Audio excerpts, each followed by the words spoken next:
Warning, this podcast contains all the offensive language we could think up on the spot. This week's episode of The Scathing Atheist is brought to you by ZipRecruiter and by random explosions for the entire fucking week after 4th of July. Random explosions, because nothing says America like surprise mortar fire. And now, The Scathing Atheist. Hi, I'm Bethany Turner of the Humans Holler at News podcast. And I'm Larry Yelling Man. And we evolved from Filthy Monkey Man. Yeah.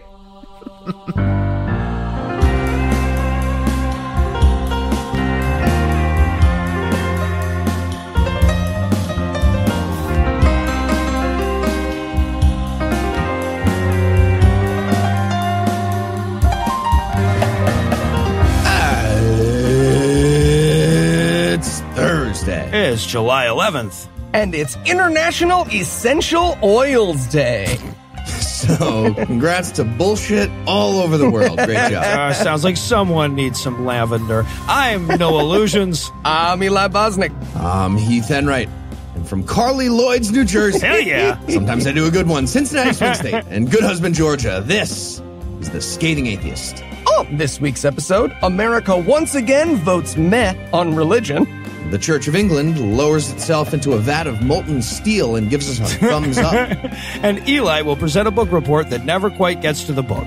But first, the diatribe.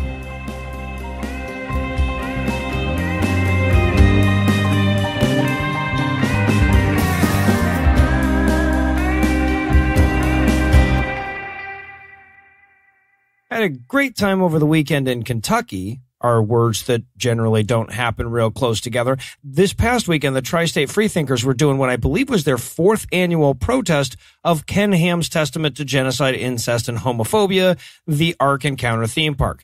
And I'm not sure how many people showed up exactly or how it compares to their other protests, but I can say that we looked pretty damn impressive lined up along the sidewalk on the way into the park. And kudos to the organizers, by the way. We walked up there 2 by 2. So anyway, after the march, after the speeches, after the food, we're all hanging around doing the fun stuff, right? The part where we get to meet and hang out with other atheists who care enough about this shit to stand out in the unforgiving sun for hours just because Christians don't have to hire gay people. Met a bunch of listeners, signed a few books, juggled for the smattering of kiddos in the audience, and at some point during all that time, one of the attendees walks up to me. He says, "Hey, Noah, there's a Christian here that wants to learn more about what we're doing." And my first instinct was to just say, "No, there isn't."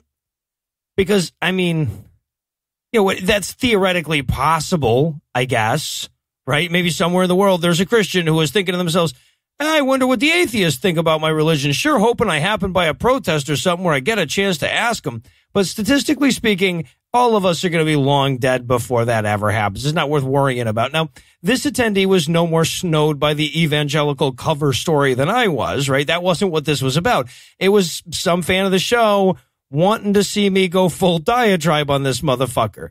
Now, that's not a thing I do, but people invariably seem to think it is something that I'm going to do. But for the record, I didn't get into the atheist movement to hang around religious people, okay? I feel like it's enough that I have to watch their fucking movies. So I hand this guy off to somebody I think will treat him with the patience and respect that his inquiries deserved. And lucky for me, Aaron Rod didn't look busy at the moment. But after a while, I found myself out of people to meet and greet with, and I thought, every time I go to these things, somebody tries to goad me into an argument with a Christian, and I always refuse. Maybe I should at least give it a try one time just to see what happens. Now, keep in mind, this is probably an hour later or so, and the dude is still there trying his damnedest to win a soul or two for Jesus. He's in the middle of a debate with another attendee, because you know how learning about what others are doing includes a rebuttal period? It's like that. And I come up, and I'm like, waiting my turn. But the first sentence out of his mouth is so stupid that I literally cannot hold my tongue. Look, as much as I try to avoid these kind of debates, I've gotten into plenty of them, and I recognize exactly what's happening, even as I walk in with no context. The Christian has just been presented with some argument that is way more convincing than anything he'd prepared himself for, and he's flailing. Right? He's worried he's about to fail as Lord and Savior, so he's just saying whatever he can to stem the bleeding. And here's the actual sentence he's saying when I walk up, sans context as it was presented to me. He says, I was raised to believe that saying that what you know is better than what I know is to put yourself on a pedestal. And that was as long as I could remain silent. Now, I don't know. I could have let him finish his sentence. Maybe it was going to end with, which is obviously insane bullshit, and the person who told that to me is now in a home for their own protection after insisting that, their airplane could fly as good as those fancy ones down at the airport. But since there's virtually no other way to finish that sentence without it being fucking stupid, and since that didn't seem to be where he was going, I cut in because I found it hard to believe that he actually thinks he lives in a universe where it is immoral for one person to know something that another person doesn't. Now, I didn't get a chance to say all that. I got as far as but. Because as soon as I got to but, he cut me off. He says, you have to let me finish. And as you might have guessed about me, I'm not real good with sentences that start with you have to. So I said, no, the fuck I don't. And I walked away. I mean, first of all, I didn't stop at your protest to find out what you think about things. You're a Christian. I already know what you think about things. It's Jesus. Right. And I also know what smarter people than you tell you you're supposed to think and what they think. It's not much better. I can't stop you from saying more, but I can damn sure stop myself from listening to it. But secondly, and more importantly, if premise A is obvious bullshit, you don't get to move on to premise B. I get to tell you that if premise A was true, you would be as good at telling me my wife's name as I am. And then you got to think of a new premise A. Otherwise, we're done and I fucking win. So yeah, the debate lasted something like 11 and a half seconds. It wasn't the most productive debate in the history of atheist versus Christian interactions, but let's face it, it also wasn't the least productive. I mean, sure, the other speakers and protesters were doing a good thing. They were trying to educate him. They were listening to his questions. They were patiently explaining their rebuttals. Some of that might sink in. Sometimes it does, no matter how hard they resisted. Otherwise, nobody'd be listening to this shit. But, and I hate to keep beating this dead horse, what I did was also a good thing. Once in a while, Christians should be reminded that we have no obligation to listen to their bullshit if they're not going to play by the rules of logic. Their opinions are as often as not uninformed nonsense that they're making up as they go. And when somebody has the arrogance to think I have a social burden to listen to him just because he showed up at this thing and started talking, sometimes he needs smacked the fuck back down. Look, part of this is outreach. I get that. So what he's doing isn't exactly the same as like me showing up at his church, asking what they believed and demanding time for my rebuttal, but it's not entirely different either. And there's value in reminding them of that. They're talking about your Jesus. We interrupt this broadcast to bring you a special news bulletin. Joining me for headlines tonight are the Coke and Pepsi to my RC, Heath Enright and Eli Bosnick. Fellas, are you ready to be measurably better than me in every way? Oh, I like RC. Fuck you. I hope you die. I hope you die. Like RC Cola? I want while you to we be dead. probe Heath for whatever deep childhood trauma prompted that response, we'll pause for a word from our sponsor this week, ZipRecruiter. I want to fire Heath. Good thing we have ZipRecruiter. Hello, you have one more job connection. Would you like to confirm No, stop, undo. Hey, Heath, who is this? Oh, hey, Noah. This is jobwebsite.net. You can make $80,000 a year stuffing envelopes. Apply now? No, I can't. No, you can't. No, sorry. Just ignore him. I was just trying to hire someone and Heath, it's why don't you just use ZipRecruiter.com? What's ZipRecruiter.com? It's the smartest way to hire. ZipRecruiter sends your job to over 100 of the web's leading job boards, but they don't stop there. With their powerful matching technology, ZipRecruiter scans thousands of resumes to find people with the exact right experience and invites them to apply to your job. ZipRecruiter is so effective that 4 out of 5 employers who post on ZipRecruiter get a quality candidate through the site in just one day. Glandage. What? Sorry, hold on. It thinks my name is Glandage, and now it's sent me 40 resumes with that name on it. Sending Glandage. Well, right now, our listeners can try ZipRecruiter for free at this exclusive web address, ZipRecruiter.com/scathing. That's ZipRecruiter.com/SCATHING. ZipRecruiter.com/scathing. And I get to try it for free? What's the catch? I mean, you're still going to get this dude's emails. Congratulations, you own a free hat store. No, I don't. No, What? you don't. ZipRecruiter, the smartest way to hire. And now, back to the headlines. In our lead story tonight, the guy who writes the headlines at Gallup misspelled, despite all appearances, Americans are getting smarter this week, and instead wound up with U.S. confidence in organized religion remains low. Now, a few caveats here. Nobody gets to break out any party hats or any noisemakers when a polling organization goes around the country and asks a bunch of people, hey, how confident are you in the kid-raping, gay-hating, history-revising, anti-science, tax-exempt misogyny factories, and any non-zero positive number of them says a great deal or quite a lot. But it is good news that fewer people are saying that than have at any other point in my lifetime, at least. Extra. More Germans than ever are saying the Jewish people are meh. Yeah, right. All right, so apparently this is a question that Gallup started asking in the days of yore that are, to Eli, indistinguishable from the Cretaceous, known to the rest of us as the 70s. Great. Now I'm picturing a T-Rex doing coke off of Brontosaurus's tits. So, I mean, you did. Aren't you always? I mean, you definitely draw it a lot. I do. I draw it a lot. All right. So back in 1974, when they started measuring this, the number of folks answering that they had a great deal or quite a lot of confidence in organized religion was a whopping 65%. Not as much as Donald Trump hats would lead you to believe, but still a disturbingly high number. So anyway, in the intervening 45 years or 12 epochs in Eli years, thank you. Americans have gotten twice as good at answering this question, with 2019's number coming in at a record 36%. Down from last year's record of 38%, down from the previous year's record of 41%, down from the previous year's record of 42%. This goes on. Unfortunately, though, apparently we haven't gotten any better at asking the question, as Gallup still seems to be operating with some sort of sliding scale that uses both a great deal and quite a lot as two different tiers, even though I'm not sure I can intuitively say which of those implies more confidence. Anyway, not the main takeaway by any means, but I think it's worth emphasizing that it's literally difficult to ask an intelligent question about Christianity.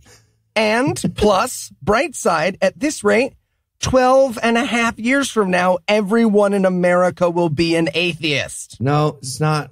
It's not how numbers work. Or is it? No. Okay. Well, it is okay. And in Publishers Queeringhouse news tonight, in a positive step towards not funding bigots this week, Amazon officially removed the books of bigot child torturer and father of conversion therapy, Joseph Nicolosi. Gentlemen, shall we celebrate by reminding everyone what Nicolosi looked like?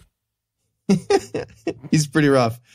He looked like Ray Comfort's radiation double. Yeah, Chernobyl. Mm-hmm. Yeah. He looked at me like he retired to wine country to focus on growing his neck. He did. He really did. So the book's removal came in response to a Change.org petition that garnered over 80,000 signatures, which correctly pointed out that while conversion therapy is terrible at turning kids straight, it's amazing at turning kids dead. So, you know.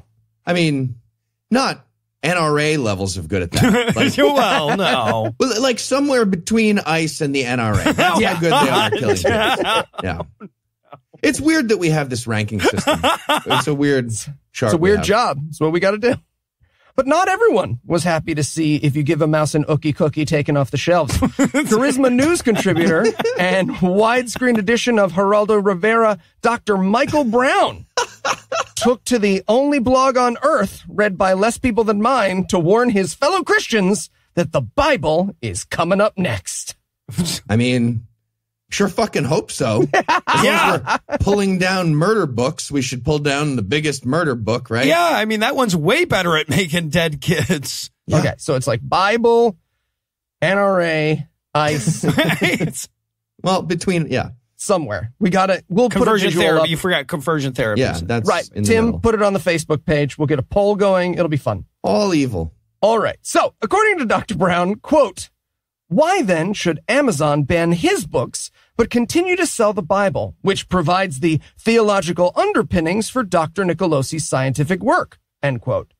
And, I mean, yes, right? Yes. Like the theological underpinnings he's talking about are kill people with rocks, but they're there. Like, well, I suppose you could ban the Bible if the standard is to not sell any books at all that promote torture or murder or rape or slavery or filicide or genocide. You know what? I'm sorry. I was going for hyperbole, and I missed. Yep. Shit. Hard not to hit hyperbole when you're talking about the Bible. Brown continues, quote, after all, gay critics of the Bible refer to these so-called clobber passages, referring to verses which have been used to speak against homosexual practice. If these evil verses, passages. Yeah, those are the ones. Yeah. I've never called them clobber passages. I'm going to clobber you. No, I'm going to explain. This is evil. This is evil. If these verses then have brought such harm to the gay community, why shouldn't the book containing these verses be banned? End quote. I love it when religious people ask rhetorical questions wrong, right? Again. Yes. Yeah, there's a correct answer here. Yeah. Feels like you don't want me to answer, but I know it. I know the answer. Yeah, if you don't want hateful and influential texts on your website, the Bible is literally your second best choice for that book. Yeah. Yeah. And I think we all know what the first choice is. The Giving Tree. Exactly. That is what I meant. That kid was fucking bullshit, Tree. Find someone who will love you without destroying you, Tree. I'm kidding. It's the Quran. Obviously. It's the And this is spinal crap news. Brilliant. The Nova Scotia College of Chiropractors was recently made to look stupid by a combination of their exact title and purpose, along with the anti-vaxxer propaganda that was spread online by one of their members. Not a doctor, Dina Churchill, now a former not a doctor, was ordered to pay a fine of $100,000 by the governing body of a fake science for spreading information about different fake science. Apparently, you have to stay in your lane of ignorance. Right. Well, yeah, exactly. Can a fake body charge you a fine of $100,000? I don't think so. Or can you just go, no? Yes. We'll get there. You can. Wow. Fucking, you make us chiropractors look bad. It's like a steaming pile of shit hinting around that maybe you need more deodorant or something. So, the authorities of Spinal Hogwarts have a policy that says you're not allowed to give out advice on a topic that you're not an expert in. Oh. So when Ms. Churchill said, any single thing about anything related to medicine, she was in violation of that rule. Or non-medicine, really. Yep. Yeah. Just she talked. And as a result, she had her license taken away, and she had to officially admit that she was, quote, professionally incompetent, even though that's literally a description of her job. According to the committee in charge of her hearing, quote, Dr. Churchill's conduct brought the profession of chiropractic into disrepute, end quote. And no, it didn't. That wasn't her. You cannot blame her for that. No. I'm confused. What do chiropractors think they can talk about? Right? Like, I want to be in the meeting where they figured that out. Oh. Neck stuff? No, because we kill people on like a regular basis. Right, with the neck stuff. thing. Yeah. Right. Yeah. What? No. Back? I want to say the back stuff. Wait, I mean, I get where you're coming from, but like, we literally pretend that back pain is because people have magic trapped in their spine. We do. That's our thing. That's our whole thing. Jeez. Okay, I got it. People with, hear me out, more money than sense. That's it. I'm a doctor of that now. I call that one. Oh, me too. I want to double doctor, just master. Me, just the two of us. You were too slow. I'll charge you $100,000. Yeah, just like that. So once Churchill was no longer bound by the strict professional ethics of manual spine pushing science, she decided to go full plague rat and spread even more anti-vaxxer stuff. And she backed up her claims by pointing out that Alex Jones is on her side. Oh, that helps. Which I believe is technically biological info warfare. Seems like a fair punishment would be an injection of spinal meningitis treated with a nice maple syrup back massage. I'd be up for that. Yeah, you got a problem when big chiropractic is no longer holding you back. And this is my favorite part. In order to get her license back, Churchill has to provide, quote, a qualified medical opinion that she's competent and fit to practice. But whoever writes her that note would need to get a similar note from someone else, and eventually there'd be no more licensed chiropractors in all of Canada. It's a good system. They have no idea why it's a good system, but it's a good system. And in Forgive Me, Father, I'm Gonna Sin news tonight. A state senator in California recently introduced a measure that would close a loophole that allows known child sex abusers to remain on the loose and unknown to authorities. So, and you can probably finish this sentence along with me at home now. The Catholic Church fought it tooth and nail and cast it as religious persecution. Oh, we all said that's fun. We all had it pretty much exactly right. Yeah, we get it.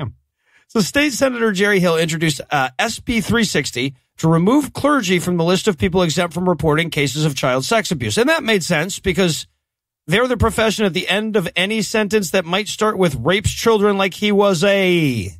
Sorry, the list of what? I must have misheard you. The list of... Yeah, right. Okay, so to be clear... exempt from reporting child sex abuse. Okay, that's what you said? Yep. So right now, if Priest Al walks into a confessional and tells Priest Bob, man, you are not going to believe how many kids I raped this week, Priest Bob is under no legal obligation to report that crime. What? What's more, he wouldn't. Not only does he not have to, but he just wouldn't.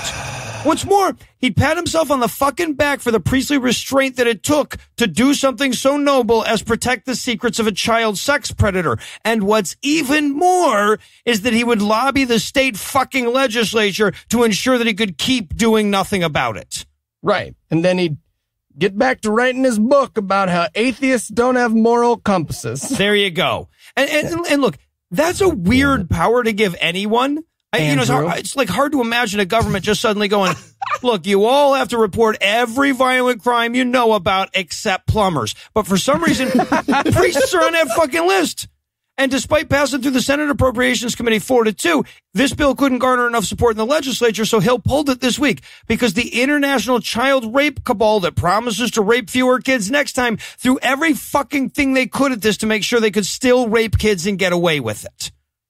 Okay. Now it feels like state senator needs to be on that list. Right? State senator on that list? Who made the list? What the fuck is happening? Yeah, who decided there'd be a list? Yeah. Why would there be a list of this? So here's this bullshit, hold my breath until I turn blue ass way that the Catholics defeated this. Bunch of Catholic higher-ups sent out these outraged letters about how this would violate the sanctity of the confessional, and they vowed that they would rot in prison before they obeyed such an unjust law, which... Yeah, I don't know. Maybe that sounds noble if you promise not to think about it. But if you do think about it, you realize that they're a little miscast as Mandela here. There's literally no way to enforce this law if the priest won't do it, so they can't rot in fucking prison for violating it. They can just not protect children from sex abuse through inaction, which is even easier than they usually have it. And even if you disregard all of that, if they did go to prison for their civil disobedience, it would be in protection of child rapists. Yeah, Thoreau is happy there's no afterlife right now. Right, but even if you could go to jail for protecting child rapists, you should, right? Like, if you want to protect child rapists, jail seems like a fantastic place right. for you to be.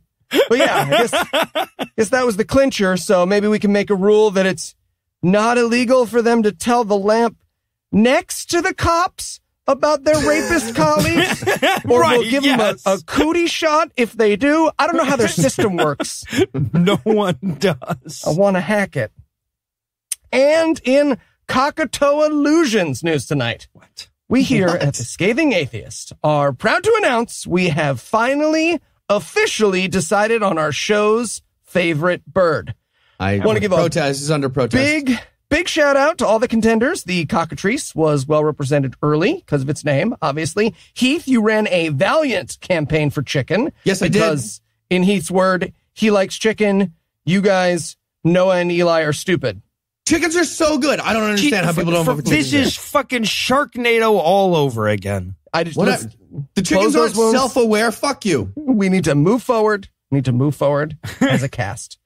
But, as I said, a winner has been decided on, and it is the Australian Corella for its shiny white plumage, its expressive and soulful eyes, its beautiful song, and because it's destroying the fuck out of some Catholic churches. It's like if atheism was a bird. That is correct. Apparently, the St. Francis Cathedral in Geraldton has been wrangling with these little buggers for the past few years. According to news outlets, the birds have destroyed roofs, chewed through electrical wiring, and even managed to remove anti-bird spike strips meant to keep them off the property.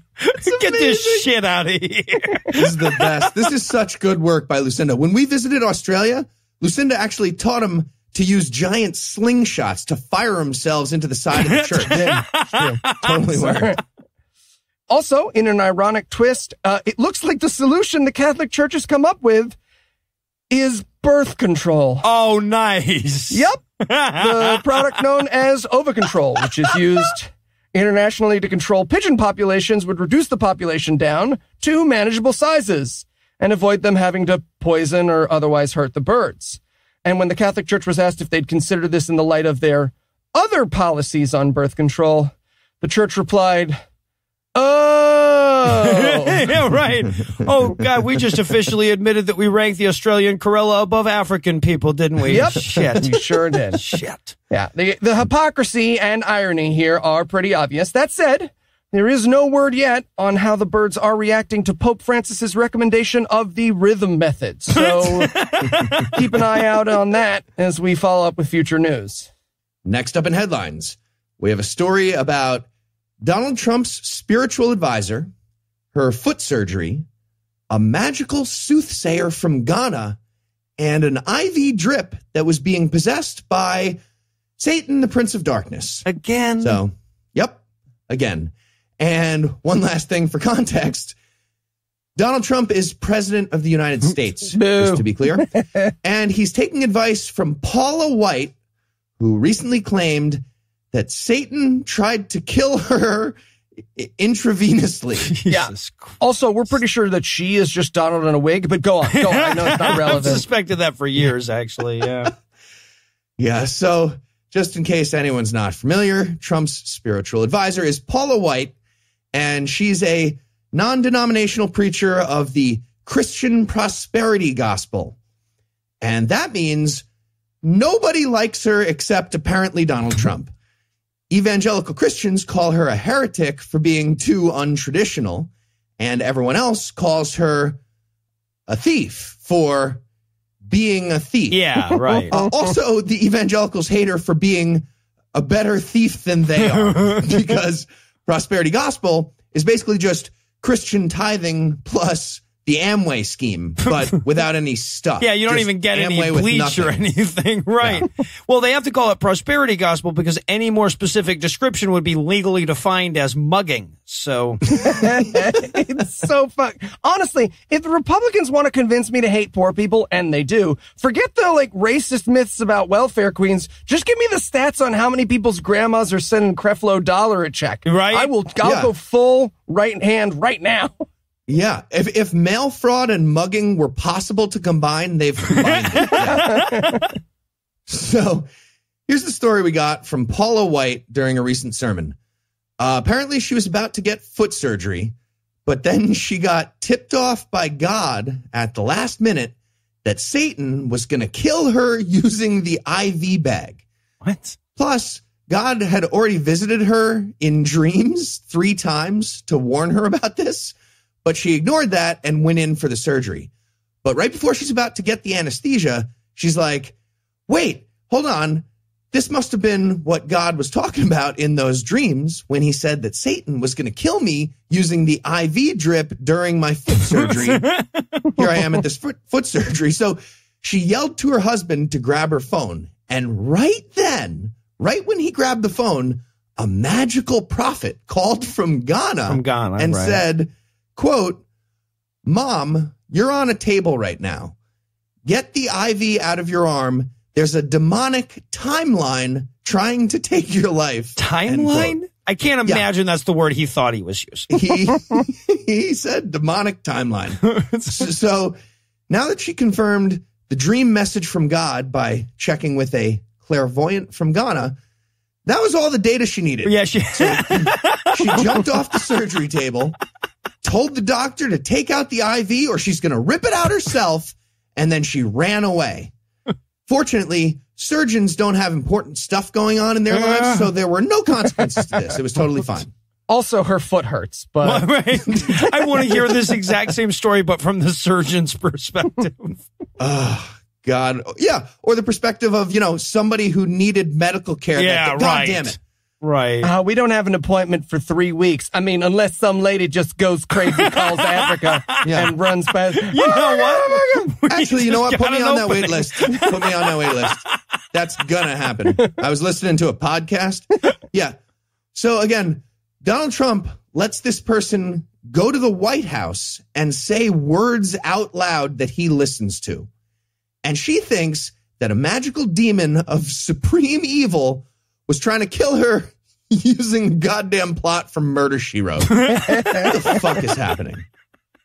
And in Tattoo Soon news tonight, tattoos. They can be a beautiful, artistic means of self-expression, touching memorials of the people we love who are no longer with us, or, in Mike Tyson's case, just a fantastic way to let people know you're crazy.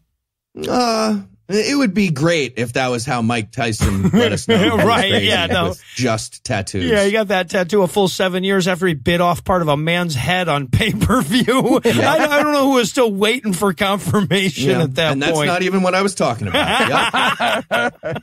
It's fair. Well, Christian influencer and Instagram star Maddie Johnson tripled down hard on that third one this week when she got her aunt's literal, barely conscious scribblings about heaven tattooed on her wrist Jesus forever. Christ. Idiot. See, I have no tattoos, and this is the reason. There has been no point in my life where I don't think that the 5 years ago me was a fucking idiot. We're all an idiot 5 years ago. We're all an idiot like last week. Yep.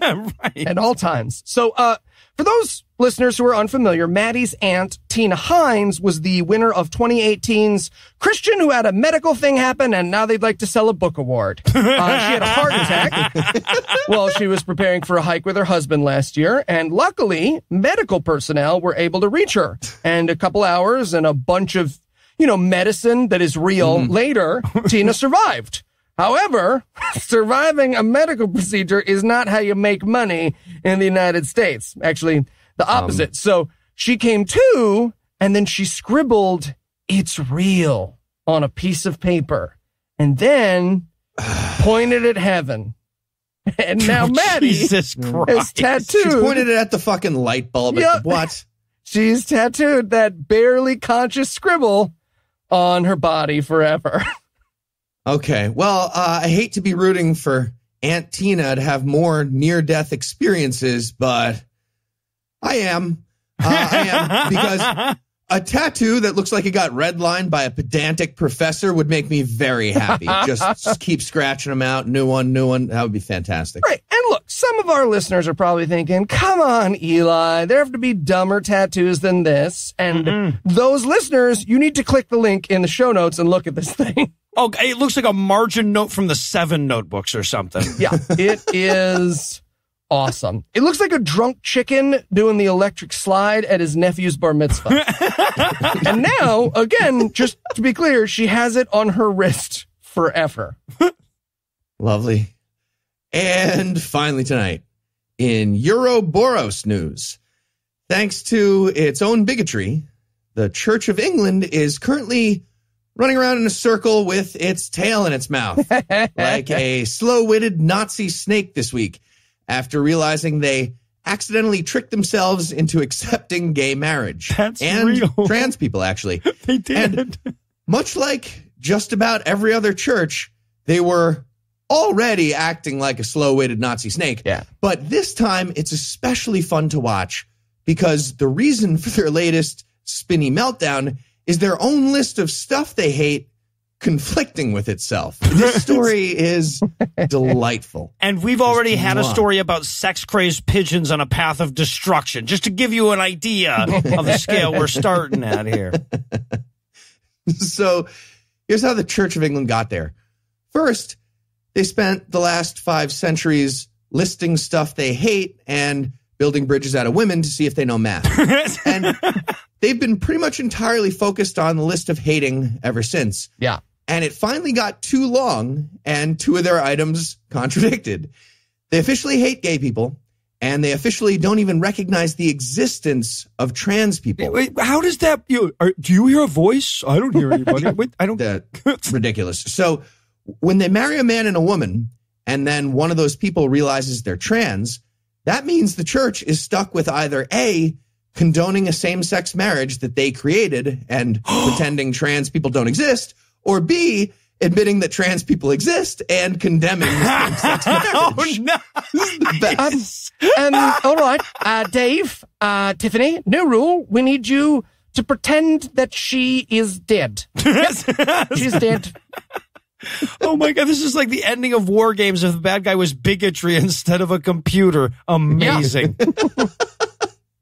Yeah, just don't play Church of England is the only solution. Right.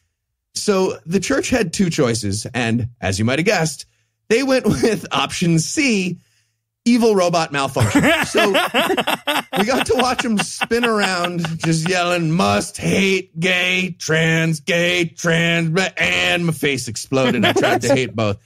And then after the explosion, they went back and harumphily chose A. Their official policy is that same-sex marriages that include a trans person are cool, la, la, la, can't hear you, shut up. Because any other stance is impossible to explain in words, because their giant list of bigotry made their hatred literally unthinkable. Not like the normal adjective unthinkable, as in terrible. It is, but that's not what I mean. Like, you can't physically think it. It's right, impossible. yes. Right. And what's amazing is that they accidentally now have the wokest position taken by a major church body Yes. in the UK. We got to do this with other stuff, right? We just call them up. Hey, guys, we just found out God is trans. No, he isn't real. Damn it. Right. Yeah. Church of Not England. All right. Well, now that the Church of England has sufficiently fleshed out its totem pole of bigotry, I guess we can close the headlines for the night. Heath, Eli, thanks as always. Foot surgery assassin. And when we come back, Eli will use that literary degree from NYU in a way that Albert Gallatin could never have seen coming. Podcasts. Gallatin's a guy?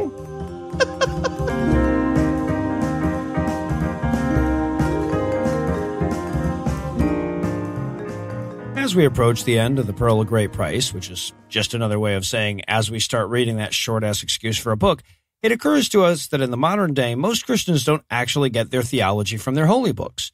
Those have too many words in them. Instead, they get their religion from Chicken Soup for the Soul style books with Jesus on the cover.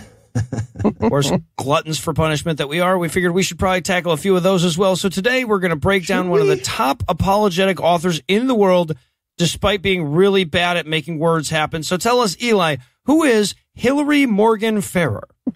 Well, according to her Amazon bio, Hilary Morgan Ferrer is the founder and Mama Bear in Chief. Oh, there you go. you. I'm done. Of Mama Bear Apologetics. All right, I was already done, but I'm done again now.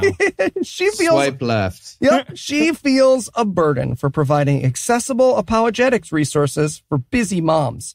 Hilary is the co-author and general editor for the upcoming book Mama Bear Apologetics, empowering your kids to challenge cultural lies. Jews. Sorry, I said Jews. Available for pre-order at Amazon, Target, and Barnes & Noble. Barnes & Noble still a thing? I should note that the reason we chose this book was because at the time of searching, it was #1 in the apologetics category on Amazon. Yeah. She continues, quote, Hilary has her master's degree in biology from Clemson University. Her specialties are in scientific apologetics, Not a thing. critiques of the Darwinian mechanism. Which is like saying you're an expert in gravity not working. Yep. Dealing with doubt. Okay, that one I believe. I believe that one. Sure. Yep. And identifying causes and solutions for youth leaving the church. Stop raping them. She does not get into it. There it is. She doesn't get around to that one. Are we done? So I checked this out. She actually does have her master's from Clemson, but I'm guessing her specialties come from her master's of science and religion from Biola University. Which is, Fuck you. yeah, great school. university with a graduation rate and an acceptance rate that are both in the 60s. Oh, wow. God, that's even easier to get into than Wharton back when Trump went there. Seriously, Masters of Science and Religion? Yeah, she bundled That's them. a degree? Yeah. It's a twofer. They had a BOGO going. She concludes her bio. She and her husband have been married for 12 years and minister together as an apologetics team in the local church. So you know what that means, don't you? Their dinner parties are technically kidnapping. They haven't fucked in at least 8 years. Yes and yes, but it also means it's time to play Follow the Money. It's time to play Follow the Money. It's my favorite game. Everyone in church is backed up by white supremacists and large charities. All right.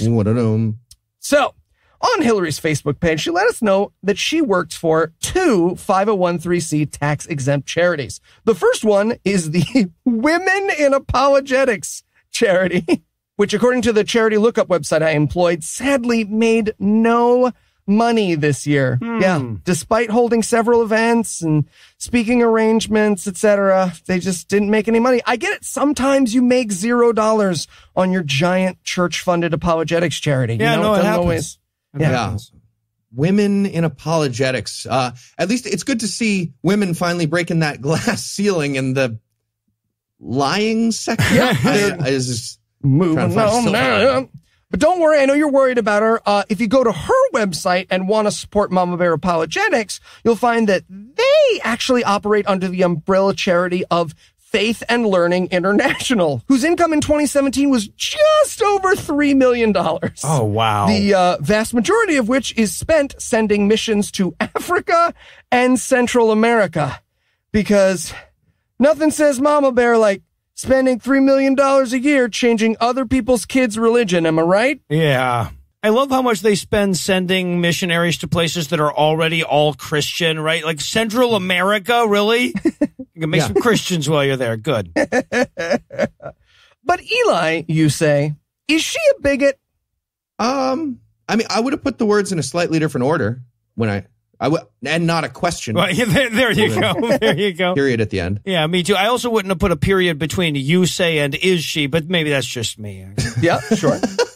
Spoiler alert for the book, yes, but literally the first thing that greets you on her website upon navigating to mamabearapologetics.com, you are greeted by her latest podcast episode. Yes, she's a fellow podcaster. How to talk about Pride Month with your kids. Which I listened to and is amazing. Okay. At the risk of turning this segment into God-awful podcast, here is her own summary of the episode on the page for the episode. This is her. God-awful show notes. Yeah, this is God-awful show notes. Practical tips for addressing Gay Pride Month with your kids. 1, find out what they already know.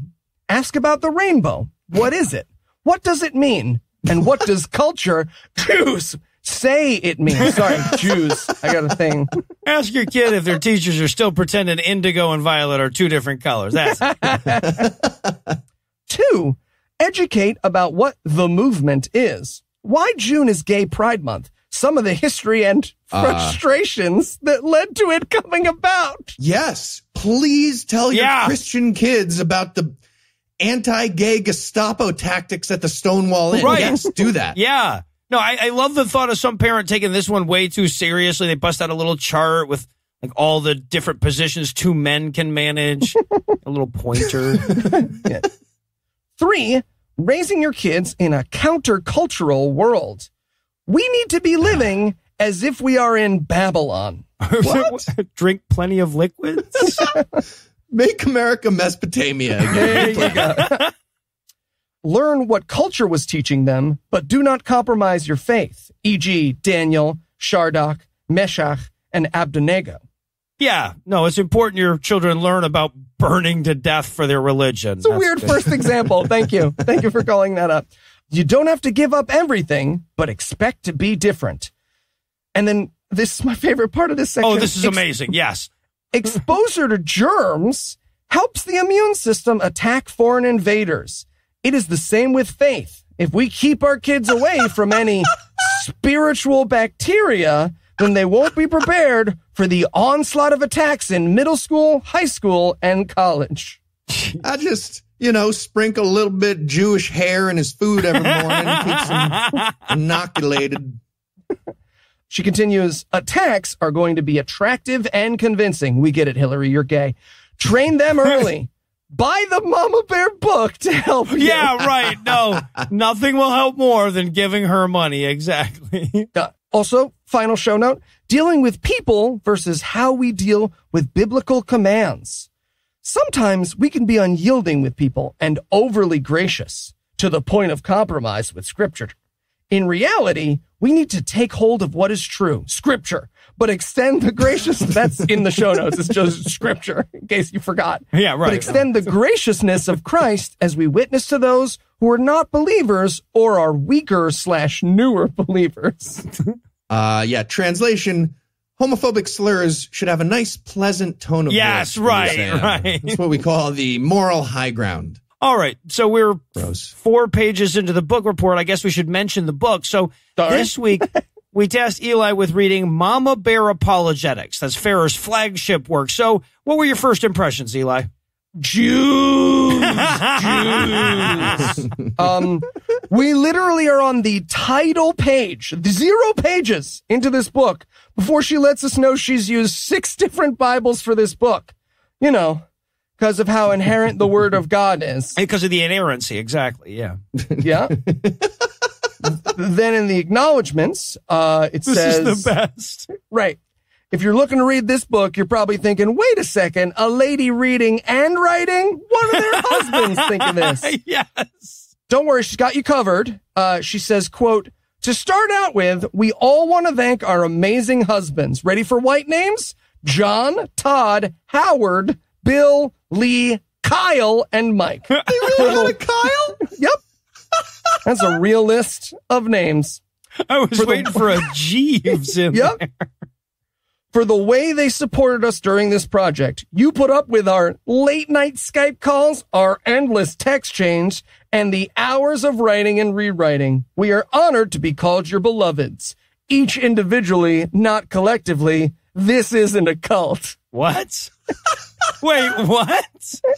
Yeah, you know who says this isn't a cult? A cult. Ooh, yeah, That's right. what cults say. And they're all clearly fucking. Like, just be proud of it. Be a fucking own sex it. cult. Do That's it. great. Own it.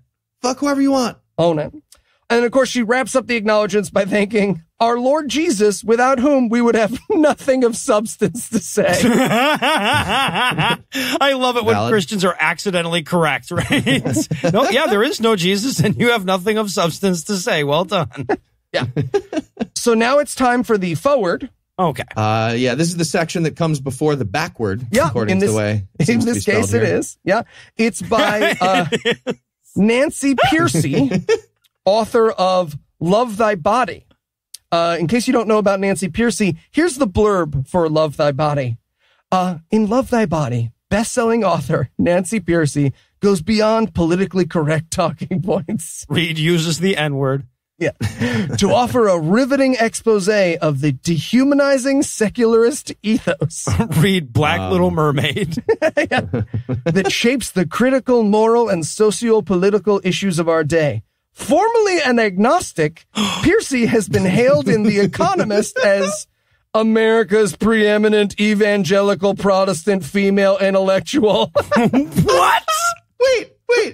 They have female rankings separate for that? Yeah, for intellectuals. She intellectualizes from the ladies' tees? Really? Yeah. Fuck you. Yeah. According to The Economist, she does. Fearlessly and with compassion, she makes the case that secularism denigrates the body and destroys the basis for human rights. Wait, fearlessly? Now I want to hear the lady that makes that case fearfully, though. What? Throughout, Piercy sets forth a holistic and humane alternative available to all, one that offers authentic, reality-oriented solutions. The solutions are reality adjacent. Yeah, they're citation oriented needed towards here. that. Reality-like, if you will. These solutions embrace the dignity of the human body and provide a sustainable basis for unalienable human rights. Now, more than ever, we need to learn to love thy body. And yes, you bet your ass I added her book to the list of future bullshit we're going to do. Good. Right. So she's doing the forward for the book, and we start off with Nancy letting us know that she abandoned her Christian upbringing midway through high school because of the pressures of secular culture, damn it. She got a little too adjacent with reality. Right. Yeah. Mm-hmm. It's a gateway drug. Yeah, here's the quote. At the public high school I attended, the teachers were secular. The textbooks were secular. Yeah. And my friends were mostly secular or Jewish. I did know a few Christians, but they were theologically liberal. When I visited their church, they stood in a circle, held hands, and sang the civil rights anthem, "We Shall Overcome." I was not impressed. End real quote. I wanted real Christianity. None of that MLK weak sauce bullshit. He's not a real Christian. That's a fucking gospel song, but okay. It is. That's the best part. Yeah, right. No, I can see why you were offended by living in peace and not being afraid. Those are the only goddamn lyrics. Yeah, if that was that's a real gospel song. Yes, that's it actually starts as a that's where it gospel so starts. that means she was specifically responding to MLK. That was what bothered her. Yes. Absolutely. And the blacks ruined that one for everybody. There's no other way to interpret that. They steal music from the white people sometimes, too. Yeah. That says she does want us to know that she had a daily Christian radio program called Breakpoint in the 90s. And the times they got the most audience interaction was when they talked about kids, which she is super sure is a good thing. But Nancy knows what you're thinking. Sure, apologetics is great. Who doesn't love it? But doesn't that require a penis? A penis? No, that's what she knew you were going there. But no, quote, mothers are especially well equipped for this task. Why? Because effective apologetics requires empathy. You have to be willing to listen to the other side intently enough to understand where the questions are coming from. End quote. You know, just not intently enough that you can actually answer the questions, Right, but you yeah. got to know. Exactly. All right. So now that we're 5.5 pages into your book report, maybe we should talk about the stuff that comes after the table of contents. So how does she start off this one? Protecting your kids the mama bear way. Oh, Jesus. Or as a real book would call it, introduction. The 5-word. Yeah. So Hilly Morks opens up by telling us the very true and not at all made up story of Jody. You guys ready for this story? Oh, yeah. Here we go. Quote, after her son got his first, I'm so sorry. This story is so funny. This is a lie also. Yes. Yeah, it's absolutely a lie. After her son got his first job post-college, her world was turned upside down. On a weekend visit, he declared that he no longer believed in God. He was following in the footsteps of his atheist boss, who had convinced him that Jesus was just like Santa Claus and the Tooth Fairy. Yeah. End quote. 'Cause, you know, the gateway to atheism is your manager at Quiznos. Yeah, so Mom, I'll tell you a story about this week at work. I was talking about the Kalam cosmological argument while I was marrying the ketchups, you know, like you do. But then Steve, the zucchini chopper, he really hammered home the idea that, you know, infinite regress is a problem for both sides. And now I'm an atheist. So there you go. Fuck you. So Jody does what all supportive Christian mothers would do. She freaks the fuck out. Quote, Jody, a fitness instructor, little note for me, there will never be a reason she gives us this information. Yeah, I want you to picture Jody hot, though. Jody's pretty... Exactly. Jody, who's had sex with a man, and literal sex. So tight. Jody has tempting. Jody dove into the unfamiliar world of academia and Christian scholarship. I don't even know if those worlds are familiar with each other. So. Frantically searching for evidences that would refute her son's objections. Why was she frantic? Just calm down. Just relax. Just take it easy. You're flipping white. You can't even find them. I threw up on another copy of Case for Christ. Put your arms up over your head. There you go. Throw up one more time. I see you want to do it. Quote continues, she didn't ask for this task. She didn't want it. but her baby's eternal destiny was in the balance. Exclamation mark. Balance. What else could a mama bear do? She saw the philosophical, this is so good. She saw the philosophical bulldozer crushing her son. What? And she jumped in with both hands, as all mama bears do, wanting to lift it off him. So, you know, normal response to your kid losing religion. You're acting like they're being crushed by a bulldozer? Yeah. Sorry, that's not how that works. A bulldozer would just like push her son along philosophically in the Scoopy part. The philosophical Scoopy, the blade thing. She's thinking of maybe a philosophical steamroller. Yeah, I think that's what she was going for. Which is also a stupid metaphor, just to be clear. All right, and speaking of being clear, here's what we just learned. Jody had never read anything about anything. She didn't know anything about anything. When her son started learning stuff, he realized that she had been wrong about the everything that she told him since she didn't ever read or know anything. So then, for the first time, she reluctantly learned stuff in a desperate effort to prove him wrong. So we're starting where all great philosophical journeys begin, with the conclusion. Yes. Diving in with both hands like a mama bear. The old expression. Fighting a bulldozer. The both ends mama bear. Anyway. But diving in like ass first with both feet, not really, and hurting yourself. Yeah, exactly. Anyway, Hilary hears this story and she thinks, shit, I can make some fucking money off that. Which brings her to her bizarro worldview that if you teach them to look at everything from a biblical worldview, they'll never see anything that disagrees with the Bible. What? Here's the terrifying quote from that section. Quote, "Culture's lies are like weeds that want to take over the garden of our children's minds. The lies need to be stopped, and they stop with you, Mama Bear." End quote. Wow. The problem is how our brains are able to absorb information. Yeah, right, yes. Yep. Design was too intelligent. It's too smart. Too smart. Another great quote here. And again, these are all real quotes. Quote, "With enough practice, our children won't even have to think about the way they receive or reject various ideas or views espoused in our world." What? Our goal is to keep our children from thinking we're the good guys. Yeah. Hey, welcome to the intro of this book. Damn it. I'll teach you to make your kid not think. And then she ends on telling us to get ready to learn about culture's lies and hashtag roar like a mother. And look, I'm not saying if you're listening to this, you should tag a bunch of MILF porn on Twitter with that hashtag, but you should 100% do that. Yeah, no, we are. And I already started. Definitely not just MILF porn. Other porn also. All right, well, it looks like we finally made it to chapter 1, which means we're out of time for this week, so we'll have to leave it there with a promise to pick up that thread soon on another installment of God-Awful Book Reports.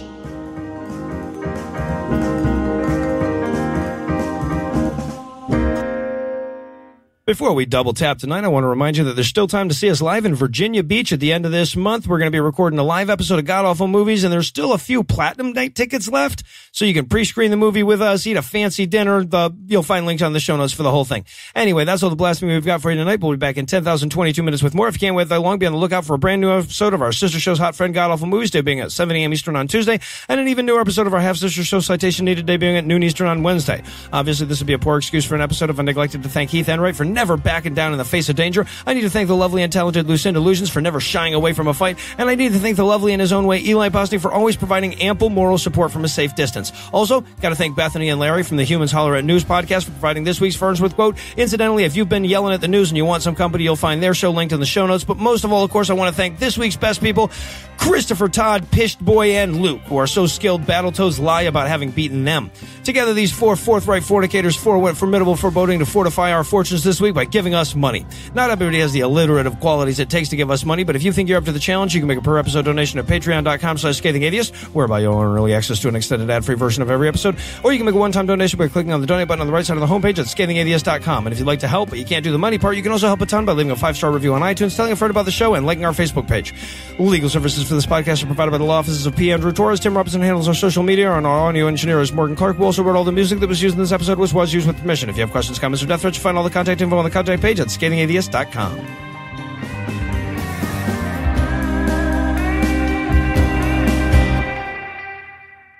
It was my shoe on the chair making a farty sound, Morgan. I don't fart. I don't know what other people do, but I don't fart.